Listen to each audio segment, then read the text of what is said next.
Hey, this is Steve O'Brien, president of Talent Solutions with Job.com. I became a recruiter by accident, and then I stayed on purpose, and have been here for about 20 years in various ways and capacities. So tell us a little bit more about your current role with Job.com, and maybe shine a little bit more light about what the company is all about. I do a lot of identification of mid-sized staffing firms that we're going to buy, and then integrating them and helping them grow in the Job.com ecosystem. As an organization, we have three focuses. One is an advertising business that has a lot of fairly traditional elements to the job board industry and space. The second thing that we focus on is technology and recruitment process automation. And then the third, which is the group I manage, is our staffing portfolio, right? So these are the firms that we acquire and bring in and help grow. Share with us any of these insights or trends that you are researching on a daily basis where you think will shape the kind of the state of the current industry. So the first thing that we're spending a lot of time developing and making sure that we've got great user experiences designed for is asynchronous communication and interactions on process steps that don't really require influence or recruiters and candidates to necessarily sync up, right? The second thing that we're doing is trying to move away from telling recruiters that we know something is or isn't a match. The truth is, from an automation and matching perspective, we don't really know. But we have an idea, we have some suspicions.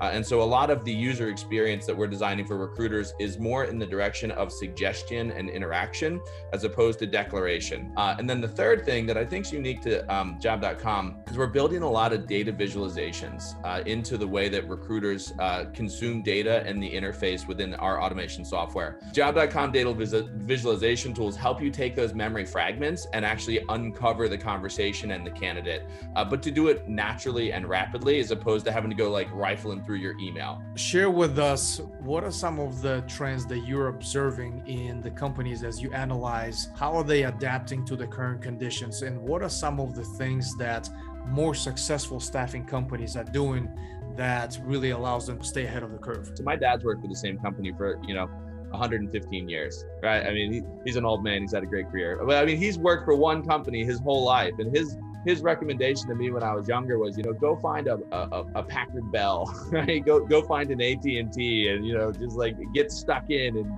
climb the ranks, right? None of us that are currently navigating modern careers think that is really how things work anymore. But at the same time, back when those were the true expectations of a career, you also had other things like pensions. So if you went in and you put 40 years into a company, there was an interesting sort of post-career financial relationship. Somewhere in the 80s, the percentage of companies that were launching or managing pensions had peaked and started to decline. And in the early 90s, we started asking ourselves, well, if we're not making these major financial commitments, how do we get people to stay? They feel like they need to take care of themselves in a way that they didn't when we had these pensions. And the academic literature in IO psychology started to begin poking in these terms, employee engagement. I mean, okay, well, they're not staying because of the pension. How do we get them to stay because of the purpose or the engagement? And this led to, probably 15 to 20 years of trying to manage and construct what does employee engagement mean and what does it drive?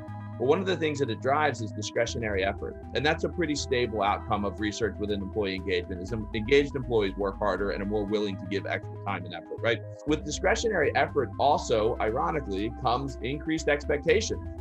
And so this created a follow-on problem to employee engagement, which is, okay, if we engage our employees, we do get discretionary effort, they do become more sticky, but they also want more, right?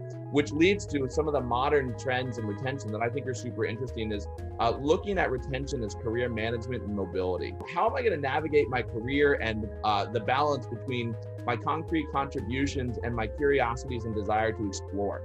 The companies that are really understanding those needs and designing processes, internal mobility programs, and bringing together talent management and talent acquisition to enable employees to have that experience within the four walls of their company, they're increasing retention.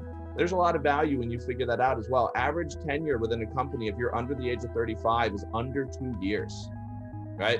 If you can figure out how to get people to stay, there's a big reward for companies that get that right.